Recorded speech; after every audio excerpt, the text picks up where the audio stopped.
तर नमस्कार मित्रांनो, तुम्हाला तर माहिती आहे मी तुषार बनसोडे. आणि तुम्हाला हे पण माहिती आहे की माझा मोठा भाऊ आख्या बनसोडे. ते गेले 8-15 दिवस आख्या बनसोडेची घरात वागणूक एकदम चेंज झालेली आहे. त्याच्यात त्याला पैसा आल्यामुळे त्याने घरच्याला एकदम सोडून दिलेले बघलं. मदरला पण घरी रोज त्रास चालू आहे, रोज फोनला शिव्या चालू आहे.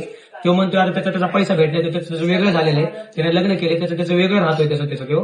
मग घरात रोज घरी जाऊन मम्मीला जाऊन शिव्या देतोय. आता विचाराच तुम्ही मम्मीला काय काय चालू आहे.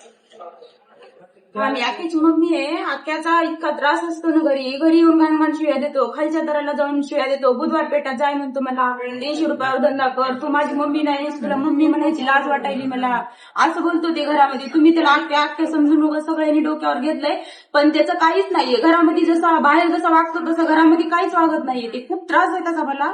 आणि एक म्हणजे त्याचे पप्पा नाही, त्याचे पप्पा नसल्यामुळे घरामध्ये एवढा त्रास देतो. त्याचं एवढं दुकान आहे, सगळं आहे त्याचं, पण घरामध्ये 1 रुपया नाही देत. बरं ते ठीक आहे, मला नाही देऊ देते ना, 1 रुपया मला नाही पाहिजे, पण घरामध्ये इतकं खालच्या थराला जाऊन ते बोलतय मला. आणि एकमेव त्याचा मामा सपोर्ट आहे त्याला, त्याच्या मामाच्या जीवावर तो मला बोलतोय. आणि इथं माझी फ्लॅट आहे, माझं इथं 4 मजली घर आहे, बांधकाम चालू आहे माझं. आणि ते मामाचे फक्त मला 2 लाख रुपये द्यायचे. 2 लाखासाठी मामा म्हणतोय की मी नावचं करून देणार नाही. आख्या मी तुला मम्मीच्या माघारी तुझ्या नावचं करून देतो, की 2 भावाला द्यायचं नाही, असं एक मामानं त्याला सपोर्ट केलाय.